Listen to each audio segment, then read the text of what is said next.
नमस्कार दोस्तों, जय भारत, जय हिंदुस्तान। दोस्तों, आज हम पढ़ने वाले हैं अलाउद्दीन खिलजी के बाजार नियंत्रण या उसे आप मूल्य नियंत्रण कह लें, जो भी कह लें। तो इस पॉलिसी को हम देखने वाले हैं। बेसिकली ये एक तरह का इकोनॉमिक रिफॉर्म यानी कि आर्थिक सुधार था। जहां तक हम सुधारों की बात कर रहे हैं तो देखिए, रिफॉर्म्स बेसिकली हमारा पिछला वीडियो जो है रिफॉर्म से ही शुरू हुआ था अलाउद्दीन खिलजी के बारे में, जहां पे हमने मिलिट्री रिफॉर्म्स को देखा था पिछली बार। और आज हम प्राइस कंट्रोल यानी कि मूल्य नियंत्रण या बाजार नियंत्रण को देख रहे हैं। इसके बाद हम लैंड रेवेन्यू में भी रिफॉर्म्स को देखेंगे, सुधारों को देखेंगे।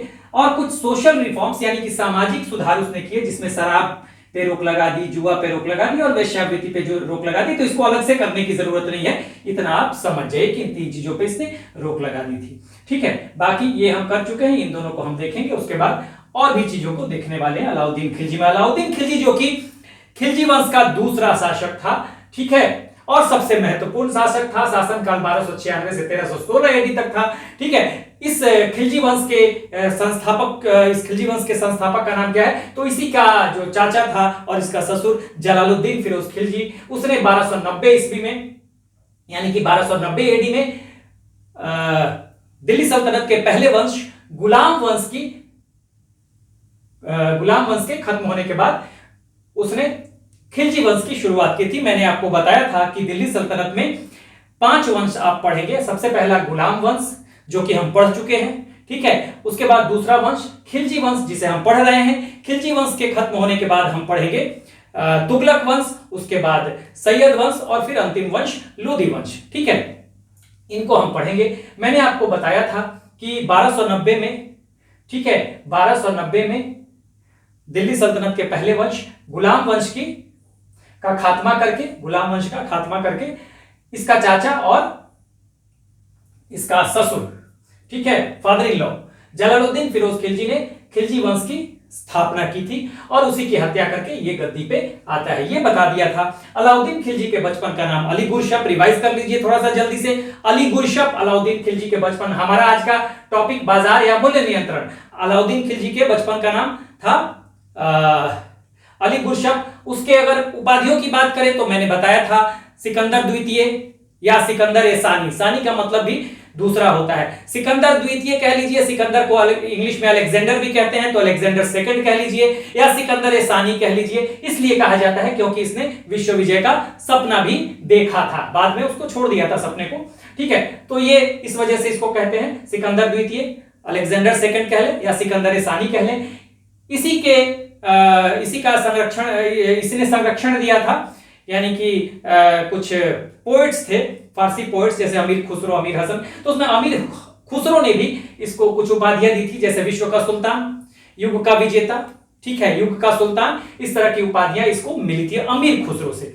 तो ये भी बात मैंने आपको लिखवा दिया था। उसके अलावा इसकी तुलना की जाती है किससे? फ्रांस के शासक लुई 14 से। और जर्मन स्टेट है प्रसिया, वहां का भी एक शासक था फ्रेडरिक द ग्रेट यानी फ्रेडरिक महान, उससे भी इसकी तुलना की जाती है, क्योंकि दोनों के राजत्व के सिद्धांत में कहीं ना कहीं सिमिलरिटी थी। हमने जो पूरा अलाउद्दीन खिलजी को पढ़ा, उसमें हमने सबसे पहले इसके प्रारंभिक जीवन को देखा, सत्तारोहण को देखा कि कैसे अपने चाचा को यानी जलालुद्दीन फिरोज खिलजी की हत्या करके ये आता है, सत्ता में बैठता है, और फिर ये इसका राजत्व का सिद्धांत क्या है उसको हमने देखा था। उसके बाद हमने इसके अर्ली पीरियड में ही 4-5 महत्वपूर्ण रिवोल्ट्स यानी कि विद्रोहों को देखा था, कैसे इसने दमन किया, कैसे उसके लिए वो ऑर्डिनेंसेस लेके आता है, ये भी मैंने बताया था। और फिर हमने देखा था इस मिलिट्री रिफॉर्म्स को पिछले वीडियो में, यानी सैन्य सुधार को। और इसमें 2-3 महत्वपूर्ण चीज थे इसमें, जो कि हमने यहां पर देख लिया था। देखिए, इस मिलिट्री रिफॉर्म्स में एक तो इसने स्थायी सेना यानी कि अस्थायी सेना बनाई। अस्थायी सेना यानी कि अस्थायी सेना का मतलब इंग्लिश में कहते हैं स्टैंडिंग आर्मी। इसके पहले दिल्ली सल्तनत में स्टैंडिंग आर्मी नहीं थी, ये मिलिट्री रिफॉर्म था इसका, ठीक है। और सेना को इसने नगद वेतन दिया, यानी कि कैश में पेमेंट किया। और 2-3 बात और थी इस सेना में, इसने शुरू किया दाग और हुलिया, ये भी मैंने बता दिया था। दाग और हुलिया का मतलब, दाग जो था, सेना बहुत बड़ी थी तो वहां पे दाग का मतलब क्या होता था? घोड़े को ब्रांड कर दिया जाता था, मार्क लगा दिया जाता था, ताकि घोड़ा बदल ना जाए, कोई अच्छी नस्ल का घोड़ा लोग बदल ना दे। ठीक है। इसी तरह से हुलिया सारे सैनिकों का एक डिस्क्रिप्टिव रोल होता था, मतलब आज का जैसे आधार कार्ड होता है कि आपकी उससे पहचान हो जाती है, आपका कद काठी कैसा है, आपकी आंखें कैसी है, बालों का रंग का सारा डिस्क्रिप्शन उसमें लिखा होगा, तो वो हुलिया था। तो ये शुरू करने वाला अलाउद्दीन खिलजी था। तो ये रिफॉर्म हमने देख लिया था। आज हम देख रहे हैं प्राइस कंट्रोल को। देखिए उस समय की एक अनोखी घटना थी ये प्राइस कंट्रोल या बाजार नियंत्रण, ठीक है। ये क्या था भाई, ये बाजार नियंत्रण उस समय की एक अनोखी घटना इसलिए भी थी कि इसने जरूरी और आवश्यक चीजों का कॉस्ट जो है वो बहुत ही कम कर दिया था। और कहा जाता है, बर्नी एक इतिहासकार है, उसने बर्नी ने यह कहा कि जितने दिन इसका शासनकाल रहा उतने दिन तक आवश्यक वस्तुओं की कीमतें, जैसे खाद्यान्नों की, फूड ग्रेन्स की यानी कि ठीक, कुछ वस्त्रों की, मवेशियों की यानी पशुओं की, और दास दासियों को की जो कीमतें थी वो बिल्कुल स्थिर रही, बदली ही नहीं, डेविएशन नहीं था। तो इसने कैसे उस चीज को किया यही आज हम देखने वाले हैं, ठीक है। और ये चूंकि उस समय की अनोखी घटना है इसलिए उस समय के एक इतिहासकार हैं लेन पूल, इसके बाजार नियंत्रण पॉलिसी के कारण ही लेन पूल एक इतिहासकार है यानी हिस्टोरियन है। इन्होंने क्या कहा है, इन्होंने अलाउद्दीन खिलजी को कहा है क्या, पॉलिटिकल इकोनॉमिस्ट, यानी कि राजनीतिक अर्थशास्त्री। उस समय की एक अनोखी घटना मानी गई है। तो पॉलिटिकल इकोनॉमिस्ट किसने कहा है, लेन पूल ने कहा है अलाउद्दीन खिलजी को, ठीक है। लेन पूल अगर आ जाए परीक्षा में किसने कहा है, राजनीतिक अर्थशास्त्री, तो लेन पूल ने, यहां से यह सवाल बनता है, ठीक है। तो इसको आप ध्यान दीजिएगा। अब आते हैं बाजार नियंत्रण पे। देखिए बाजार नियंत्रण की अगर हम बात करें तो बाजार नियंत्रण के लिए सबसे पहला पॉइंट्स वाइज आप करते जाइएगा, लिखते जाइएगा। देखिए बाजार नियंत्रण, अब बाजार नियंत्रण का उद्देश्य क्या था, तो देखिए इसका उद्देश्य सैनिक मतलब रीजन जो है इसका, जो बाजार नियंत्रण जो है ये सैनिक उद्देश्यों से ही प्रेरित था। देखिए इसने जितने भी रिफॉर्म किए, देखिए प्राइस कंट्रोल हो गया या लैंड रिफॉर्म हो गया, सब कुछ मिलिट्री रिफॉर्म से ही जुड़ा होगा, मिलिट्री से ही जुड़ा होगा, मतलब मेरे कहने का मतलब सेना से ही, सैन्य विभाग से जुड़ा होगा। अब देखिए इसको मैं लिख रहा हूं, सैन्य उद्देश्यों से प्रेरित था। सबसे ज्यादा सेना था खिलजी वंश में इसके पास, विशाल सेना। बलबन से भी अगर देखा जाए तो बलबन के पास बहुत ज्यादा था गुलाम वंश में, लेकिन उसके बाद इसने बहुत विशाल सेना, क्योंकि स्टैंडिंग आर्मी ये रखता है, अस्थाई सेना। इसके पहले इक्तादार प्रोवाइड करते थे सेना, अपनी सेना नहीं होती थी राजा की। हाँ, इक्ता बांटा जाता था, मैंने बताया था इक्ता सिस्टम था। ये इक्ता सिस्टम क्या था मैंने बताया था, जमीन के टुकड़े को, माने ये एक जमीन को कई टुकड़ों में बांट दिया गया, भूखंड बना दिए गए, और यहाँ एक एक इक्तादार बैठा दिया गया। हर भूखंड के लिए एक इक्तादार है, ये देख रेख कर रहा है। यहाँ पर ये सैनिकों को रखेगा, सेना रखेगा, ठीक है। उनका खर्च भी यही इसी के रेवेन्यू से, इसी लैंड के रेवेन्यू से निकालेगा। जरूरत पड़ेगी राजा को तो ये सेना भी भेजेगा। लेकिन अब तक ये चला आ रहा था, अब इसने राजा की अपनी यानी सेंट्रल गवर्नमेंट की अपनी सेना हो गई, यानी कि अस्थाई सेना, जिसको कि राज्य से ही सारी सुविधाएं मिलेंगी, घोड़े मिलेंगे, आर्म्स मिलेंगे, और अदर जो सुविधाएं हैं, फैसिलिटीज हैं, वो मिलेंगी। तो विशाल सेना ये रखा, विशाल अस्थाई सेना, लार्ज स्टैंडिंग आर्मी आप कह सकते हैं। और इसके लिए इसने क्या किया, विशाल इसने सेना रखा। तो इसने क्या किया कि इसके लिए था कि भाई अगर विशाल सेना रखता है तो कम से कम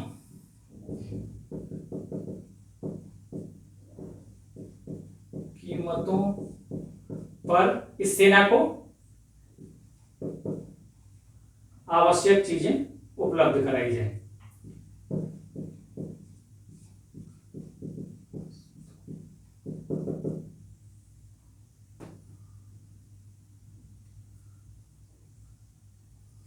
आवश्यक वस्तुओं की उपलब्धता। देखिए इसने एक विशाल सेना रखी। सैन्य उद्देश्यों से प्रेरित इसका था मार्केट कंट्रोल या मूल्य प्राइस कंट्रोल। मूल्य नियंत्रण। देखिए सैन्य उद्देश्यों से प्रेरित था, मैंने बताया था ये बात। क्या था भाई? तो देखिए जब हमने इसको पढ़ा था पहले तो मैंने बताया कि विशाल सेना रखा था, इसमें हमने पढ़ लिया था। और विशाल सेना रखने के पीछे जो कारण था वो कारण क्या था ये भी मैंने बताया था कि इसने शुरुआती दौर में विद्रोह देखे। ठीक है, विशाल सेना रखने का जो रीजन था, तो इसने देखिए इसका जो रीजन है विशाल सेना रखने के पीछे, रीजन अगर हम देखें तो रीजंस को मैंने बताया था। एक तो इसने विद्रोह देखा था, ठीक है, उसके बाद इसका जो राजत्व का सिद्धांत था यानी थियरी ऑफ किंगशिप, इसमें भी 2-3 बातें आप देखेंगे। साम्राज्यवाद, पहले तो निरंकुशता,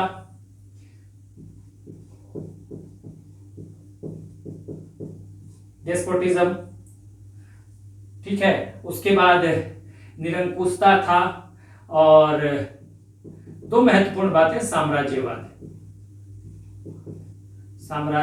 इसमें विद्रोह देखें, इसके राजत्व के सिद्धांत में मैं अभी समझा दूंगा एक बार फिर। और तीसरी बात मंगोल खतरा। 3 बातें यहां पर आपको देखने के लिए मिल रही हैं। सैन्य उद्देश्यों से प्रेरित था इसका मार्केट कंट्रोल। अगर आ जाए कि किन उद्देश्यों से प्रेरित था इसका जो मार्केट कंट्रोल है, तो ये भी कई बार सवाल आता है। तो सैन्य उद्देश्यों से प्रेरित था, उसका रीजन आर्मी था, सैन्य था, ना कि कोई और रीजन था। ठीक है, इसके पास एक विशाल स्थायी सेना बनाता है, बहुत बड़ी सेना होती है, तो ये चाहता है कि कम से कम कीमतों पर आवश्यक वस्तुओं की उपलब्धता हो जाए। इसका रीजन ये था क्योंकि इतनी बड़ी सेना को मेंटेन करना बड़ा मुश्किल था। बर्नी ने कहा है कि अगर उस समय वो एक साधारण सैलरी भी देता तब भी क्या होता कि 4-5 साल में पूरा जो रॉयल ट्रेजरी है, खजाना जो है, खाली हो जाता। इसलिए उसने कोशिश की कि इस सेना को मेंटेन करने के लिए वो क्या करे, चीजों को की कीमतें वो बहुत ज्यादा घटा दे ताकि कम सैलरी में ही, कम वेतन में ही सैनिक आवश्यक चीजों की प्राप्ति कर सके। ठीक है, क्योंकि देखिए इसने सेना क्यों रखा था, इसने देखा था शुरुआती दौर में कि इसके खिलाफ बहुत विद्रोह हो रहे हैं, विद्रोहों का दमन किया, लेकिन भविष्य में ना हो, तो इसके लिए इसने सेना, इसके लिए एक अच्छी सेना रखनी जरूरी थी, तो इसलिए इसने सेना रखा, अस्थाई सेना। राजत्व के सिद्धांत को अगर आप देखेंगे तो बलबन से बिल्कुल अलग था। बलबन ने क्या कहा था कि बलबन ने यह बताया था, मैं बार बार बताते रहता हूं ताकि आप डिस्टिंग्विश कर सके। बलबन का थियरी ऑफ किंगशिप यानी राजत्व का सिद्धांत जो था, उसमें बलबन ने कहा कि वो नियाबत एक खुदाई है, हाँ, यानी कि ईश्वर का प्रतिनिधि है। राजा जो है, सुल्तान जो है, ईश्वर का प्रतिनिधि है, वो जिल्ले इलाही है, ईश्वर की छाया है, यानी कि शैडो ऑफ गॉड है। इसलिए बलबन ने सुल्तान को कहा कि वो पैगंबर के बाद सुल्तान का स्थान है। तो यहां आप बलबन को देख रहे हैं, लेकिन इसके राजत्व के सिद्धांत में निरंकुशता दोनों में है, बलबन में भी उसमें है, लेकिन इसके राजत्व के सिद्धांत में, निरंकुशता में, यह कहता है कि सिर्फ शक्ति, इसके ये कहता है साम्राज्यवाद और निरंकुशता और शक्ति, आप लिख लें, निरंकुशता और ये शक्ति, ताकत, शक्ति, चूंकि यहां लिख दे रहा हूं मैं, शक्ति यानी कि पावर, ताकत। ये कहता है कि भाई एक तो निरंकुशता तो जरूरी है राजत्व के सिद्धांत में, हाँ, उसके बाद ये कहता है कि राजा कोई बनता है, बलबन कहता है कि ईश्वर का प्रतिनिधि है, हाँ, पैगंबर के बाद सुल्तान है। ये कहता है कि नहीं, इसके राजत्व के सिद्धांत में, कि राजा जो है ताकत से बनता है, ईश्वर की इच्छा से भी नहीं बनता है, जनता की इच्छा से भी नहीं बनता है, यानी ईश्वर की कृपा से भी नहीं बनता है, जनता की इच्छा से भी नहीं बनता है, और उलीमा जो कि मुस्लिम धर्म गुरु हैं उनके सहयोग से भी नहीं बनता है। ये सिर्फ अपनी ताकत, अपनी शक्ति, अपने पावर से बनता है। इसलिए जब तक सुल्तान के पास ताकत है उसकी सत्ता बनी रहेगी। एक बात यह था, निरंकुशता में ही शक्ति है, लेकिन मैंने तीनों पॉइंट, राजत्व के सिद्धांत में निरंकुशता में ही शक्ति की बात आ जाएगी। इसकी निरंकुशता में शक्ति है, निरंकुशता है। अब ये साम्राज्यवाद की भी बात करता है, ठीक है, साम्राज्यवाद की। देखिए इसके निरंकुशता में एक बात और आती है, उसने कहा था किंगशिप नोज नो किंगशिप, सुल्तान का कोई सगे संबंधी नहीं होता, सुल्तान का कोई सगा संबंधी नहीं होता। आ जाता है एग्जाम में, मोस्ट इंपॉर्टेंट, किसने कहा किंगशिप नोज नो किंगशिप, तो ये अलाउद्दीन खिलजी ने कहा। निरंकुशता में इसके क्या है, शक्ति भी है, शक्ति पर आधारित होती है, जब तक राजा के पास शक्ति है, सुल्तान के पास शक्ति है, वो सत्ता में बने रहेगा। ठीक है, उसके बाद निरंकुशता में मैंने बता दिया, राजत्व में शक्ति है, निरंकुशता है, ये मैंने बता दिया। इसकी निरंकुशता बलबन के निरंकुशता से कैसे भिन्न है, क्योंकि ये कहता है कि निरंकुशता, बस ये जो निरंकुशता है, ये निरंकुश बलबन भी था, शक्ति से ही आती है। जितनी ज्यादा शक्ति होगी आपके पास, वो उतनी दिन तक आप सत्ता में बने रहेंगे। साम्राज्यवाद, अभी इसके राजत्व के सिद्धांत, थियरी ऑफ किंगशिप में साम्राज्यवाद को हम इंग्लिश में कहते हैं इंपेरियलिज्म, और इसका मतलब ये होता है कि आप लगातार अपना विस्तार करते रहें, क्षेत्रों को जीतते रहें, टेरिटरीज को जीतते रहें, तभी आपकी सत्ता कायम रह सकती है। अगर जिस दिन से आपने साम्राज्यवादी प्रवृत्ति को छोड़ दिया, यानी अपना विस्तार छोड़ दिया, आपका डाउनफॉल, आपका पतन उसी दिन से शुरू हो जाएगा। इसलिए इसके राजत्व के सिद्धांत में साम्राज्यवाद भी था। मंगोलों का खतरा थ्रू आउट नॉर्थ वेस्ट से आप देखेंगे कि ये जो भारत का ये अगर आप देखें तो नॉर्थ वेस्ट, यहां मैं बना देता हूं, यहां देखिए,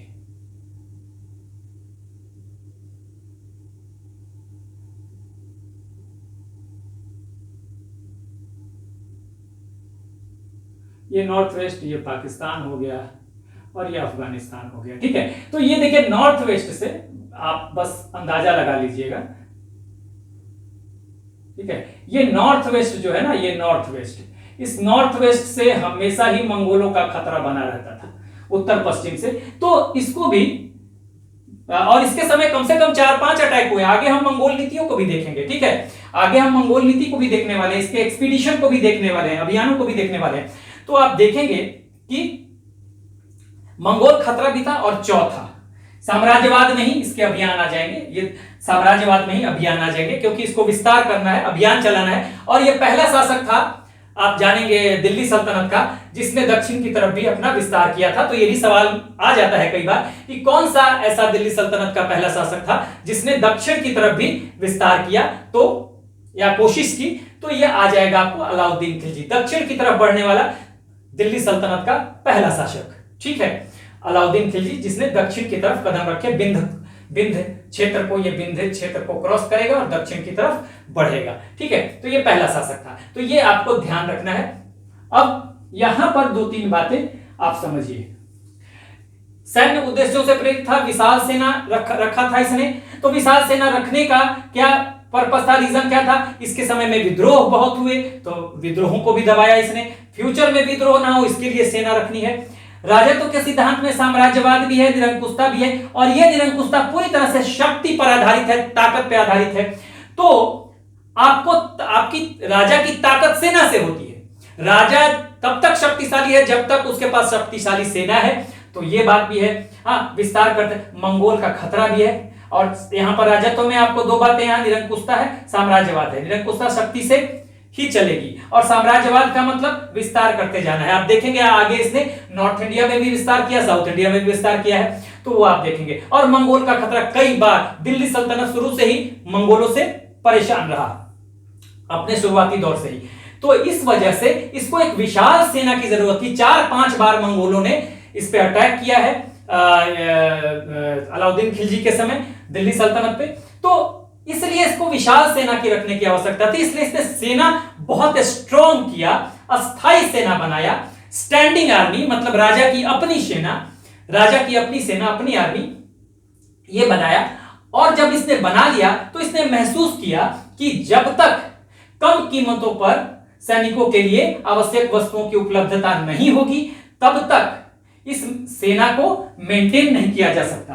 ठीक है, इसलिए उसने बाजार नियंत्रण की नीति अपनाई। तो बाजार नियंत्रण की नीति अपनाने के पीछे सैन्य उद्देश्य, जो पीछे जो कारण था वो सैन्य उद्देश्य ही थे। ठीक है, तो ये आप देखेंगे। उसके बाद इसने किया क्या, अगर देखा जाए तो इसने क्या किया कि देखिए, दैनिक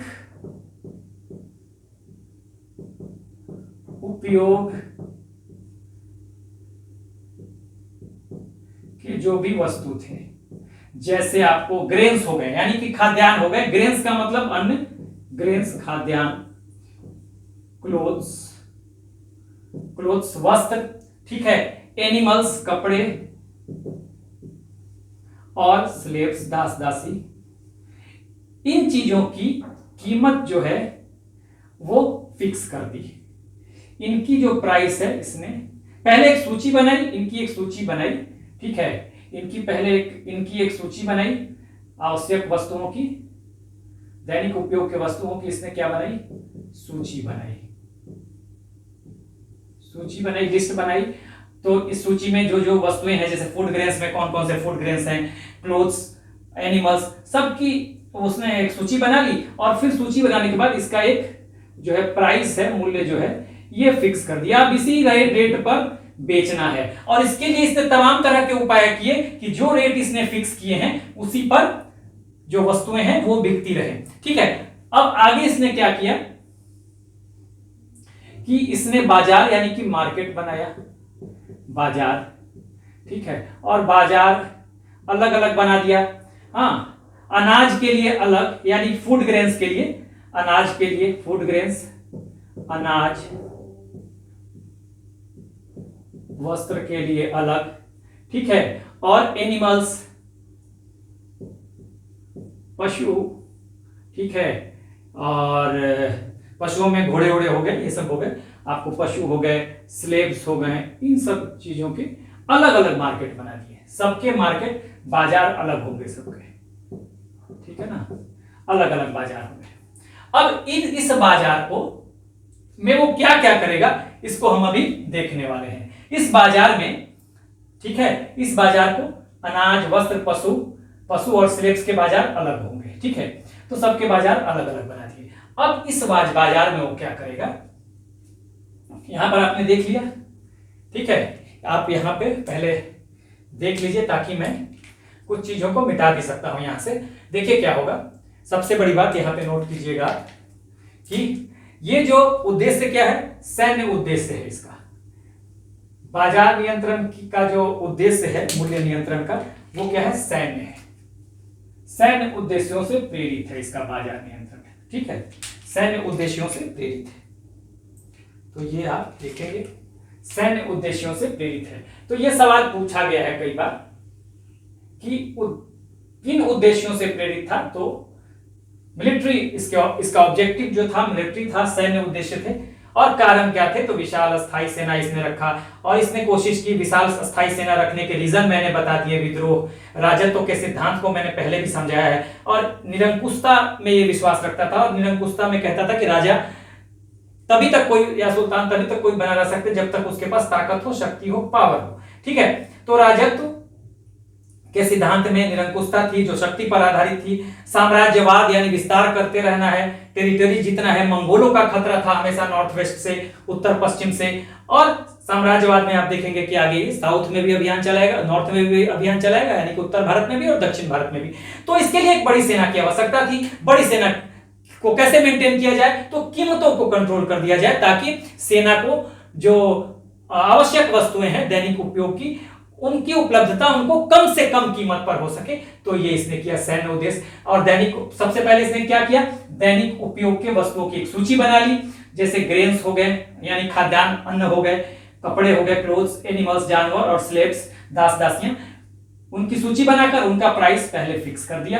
प्राइस फिक्स करने के बाद उसने सबके लिए अलग अलग बाजार बनाए, अनाज के लिए अलग, वस्त्र के लिए अलग, पशुओं और स्लेव्स के लिए अलग, सबके लिए अलग अलग बाजार। अब इन बाजारों को कैसे वो नियंत्रित करेगा, क्या क्या करेगा ताकि कीमतें जो हैं स्थिर रहें, उसको हम देखेंगे। तो ये एक बार आप स्क्रीनशॉट ले लीजिए, फिर हम यहां से इस पॉइंट को जरा देखेंगे। आप ले लीजिए स्क्रीनशॉट। चलिए, तो अब हम बाजार के लिए उसने क्या क्या किया, उसको कंट्रोल करने के लिए ये अब हम देखने वाले हैं। लेट्स मूव ऑन, आगे बढ़ते हैं। अब तक हमने देखा कि सैनिक उद्देश्यों से प्रेरित होकर अलाउद्दीन ने बाजार नियंत्रण की पॉलिसी जो है वो अपनाई। इसके लिए उसने क्या किया कि जरूरी, जो दैनिक उपयोग की जरूरी वस्तुएं हैं, ठीक है, दैनिक उपयोग का मतलब जो डेली यूज में है जरूरी वस्तुएं, खाद्यान्न हो गए यानी फूड ग्रेन्स हो गए, वस्त्र हो गए, क्लोथ्स हो गए, ठीक है, जानवर हो गए, दास दासियां हो गए, तो इनकी एक सूची बनाई। और सूची बना के पहले तो उनका प्राइस फिक्स कर दिया कि इससे ज्यादा में ना कम में, इतने ही में बिकेंगे ये, ठीक है। उसके बाद सभी वस्तुओं के लिए अलग अलग उसने क्या किया, बाजार बना दिया, यानी मंडियां बना दी, अनाज के लिए अलग, ठीक है, वस्त्र के लिए अलग, पशु और स्लैब्स के लिए, स्लैब्स का मतलब दास दासियां, तो अलग बना दिया, अलग हो गया। अब इसने क्या किया, यहां पर इस बाजार के कंट्रोल के लिए यहां पर जो ऑफिशियल्स होंगे,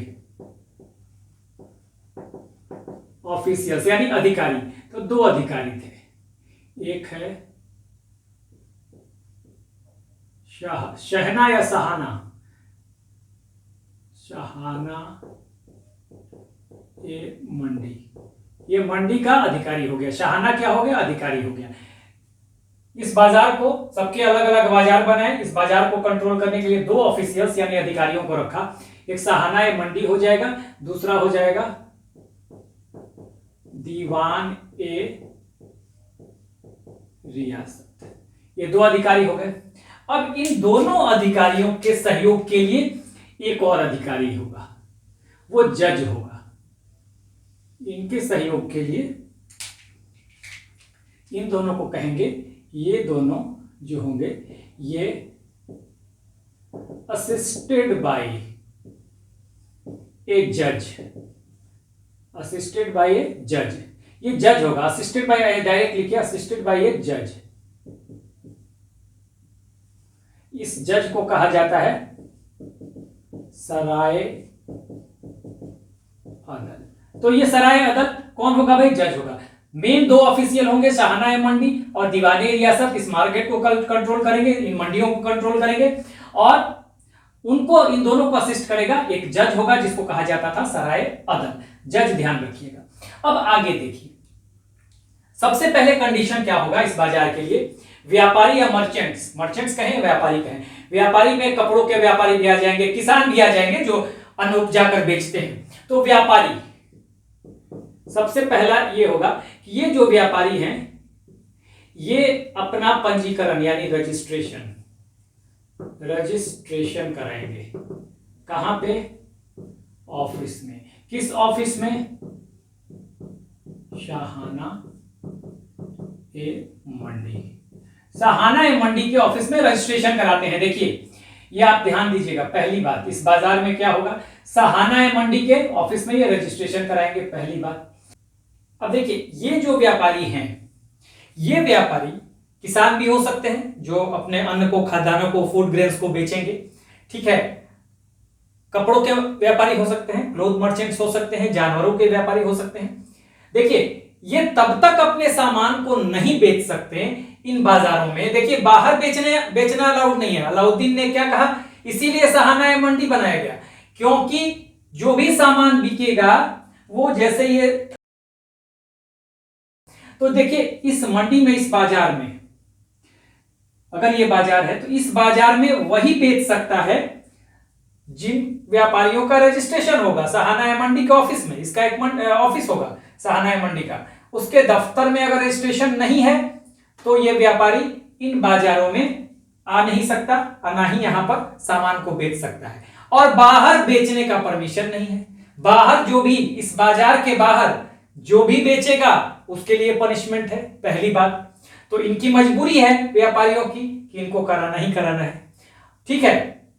दूसरा, कोई व्यक्ति भी इन बाजारों के अलावा बाहर से किसी से कोई सामान नहीं खरीद सकता है, डायरेक्ट किसानों से वो फूड ग्रेन्स नहीं खरीद सकता है, किसानों को भी पनिशमेंट होगी और उस व्यक्ति को भी पनिशमेंट होगी जो खरीद रहा है। यानी कि आपको अपने सामान को अगर बेचना है तो आपको शाहाना मंडी के दफ्तर में, ऑफिस में, ये इसका जो ऑफिशियल है शाहाना मंडी, इसका ऑफिस होगा, यहां आइए, रजिस्ट्रेशन कराइए, और रजिस्ट्रेशन कराइए, उसके बाद आप ऑथोराइज हो गए कि यहां आप अपने सामान को बेचिए। बाहर आपको बेचना अलाउड ही नहीं है, ना ही किसी व्यक्ति के लिए बाहर से सामान खरीदना अलाउड होगा। इसका रीजन ये था कि अगर ये व्यापारी इस शाहाना मंडी के बाहर अगर रजिस्ट्रेशन कंपलसरी नहीं करता, हाँ, और ये बाहर सामान बेचते तो कीमतों को ज्यादा करके भी बेच सकते थे, ठीक है, मनमानी कीमत पर बेच सकते थे। तो इस वजह से इसने ये बना दिया कि नहीं, आप आइए पहले सहाना या मंडी के ऑफिस में कराइए आप अपना रजिस्ट्रेशन, और फिर आप ऑथोराइज हो जाएंगे कि यहाँ पे आके आप अपना प्रोडक्ट बेच सकते हैं। और उस प्रोडक्ट को क्या बेचना है, उसी फिक्स प्राइस पे बेचना है जो प्राइस तय किया गया। मैंने दूसरा पॉइंट दिया था कि उसने जरूरी वस्तुओं की सूची बनाई, प्राइस फिक्स कर दिया, और जो भी उसके बाद ये व्यापारी जो भी सेल करेंगे सामान, ये क्या करेंगे, ये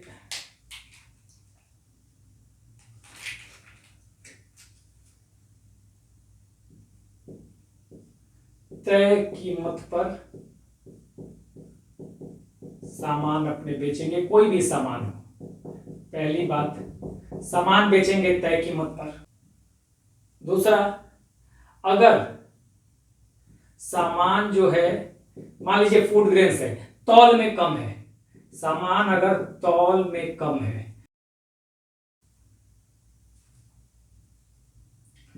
सामान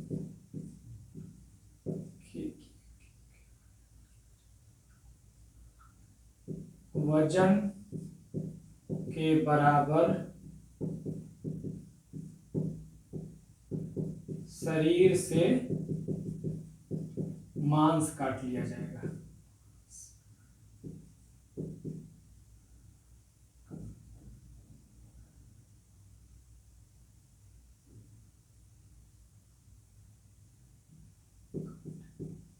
की सजा थी। अब देखिए, बड़ा ये इंपॉर्टेंट बात है, बहुत इंपॉर्टेंट बात है। एक तो व्यापारी क्या करेंगे, सहाना या मंडी में इन्होंने रजिस्ट्रेशन कराया, बिना रजिस्ट्रेशन के बाजार में बेच नहीं सकते हैं लोगों को भी वहीं से खरीदना पड़ेगा। तय कीमत पे ही, जो गवर्नमेंट ने तय किया है उसी कीमत पर सामान बेचेंगे, उससे जरा भी इधर उधर नहीं, ठीक है। सामान अगर तौल में कम है तो सामान के वजन के बराबर शरीर से मांस काटने की सजा थी, बहुत बड़ी सजा थी। इसलिए लोगों ने या व्यापारियों ने बहुत ही स्ट्रिक्टली इस रूल को फॉलो किया। अब देखिए, फूड ग्रेन्स जो है, खासकर फूड ग्रेन्स के मामले में, अब ये क्या कर रहा है कि इसने तय तो कर दिया कि भाई फूड ग्रेन्स हो या और सामान जो हो वो तय कीमत पे ही बेचनी है। फूड ग्रेन्स के लिए कि स्टॉक को, मतलब फूड ग्रेन्स के स्टॉक को बढ़ाने के लिए उसने क्या किया कि खालिसा लैंड, खालिसा लैंड का मतलब होता है, देखिए कई तरह के लैंड होते हैं, ये सरकारी जो जमीन थी और वहां पे जो खेती होती थी, तो खालिसा लैंड और जो कुछ और सामंतों के, इक्तादारों के कुछ अगर हैं, कुछ अदर लैंड्स हैं, कुछ अदर लैंड्स हैं, यहां से जो रेवेन्यू होगा वो काइंड में लिया जाएगा। काइंड का मतलब यह है, देखिए दूसरा पॉइंट में, खालिसा लैंड से जो रेवेन्यू होगा, रेवेन्यू यानी कि कर जो होगा वो काइंड में। अब खालिसा लैंड पे अगर खेती होता है तो ये नहीं होगा कि आपको पैसे के रूप में, नगद के रूप में लिया जाएगा।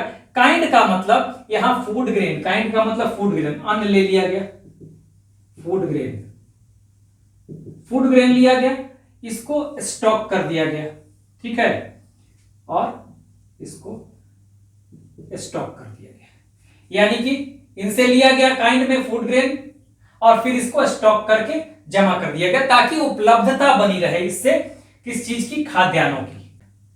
तीसरा पॉइंट देखिए,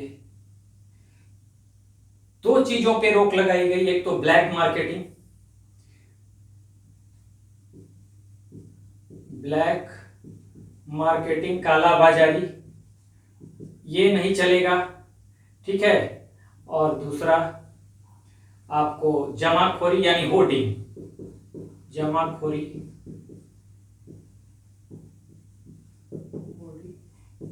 इसको स्ट्रिक्टली फॉलो किया गया। देखिए क्या क्या हुआ, व्यापारियों से तय कीमत पर सामान बेचने के लिए कहा गया, पहले तो रजिस्ट्रेशन कराएंगे सहाना या मंडी में, हाँ, तय कीमत पर ही सामान बेचेंगे, सामान अगर तौल से कम देते हैं तो सामान के वजन के बराबर शरीर से मांस काटने की सजा थी। खालिसा लैंड या अदर लैंड्स जो हैं, ठीक है, यहां से रेवेन्यू कलेक्ट किया जाएगा तो वो काइंड में किया जाएगा, जैसे जहां पे अगर खेती होती है तो वहां से खाद्यान्न ले लिएगा, फूड ग्रेन ले लिएगा, स्टॉक कर दिएगा उसको ताकि उपलब्धता बनी रहे, ठीक है, स्टॉक में रहे। ब्लैक मार्केटिंग और जमाखोरी दोनों पे रोक लगा दी गई। यहां की एक तरफ स्टॉक बढ़ाया जा रहा है, दूसरी तरफ जमाखोरी को रोका जा रहा है। इसके अलावा देखिए जो धनाढ्य लोग हैं, समाज के रिच पीपुल हैं, ठीक है, वेल टू डू लोग हैं, रिच पीपल,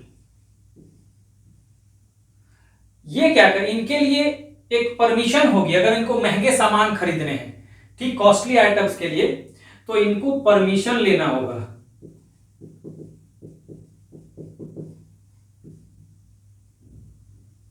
टू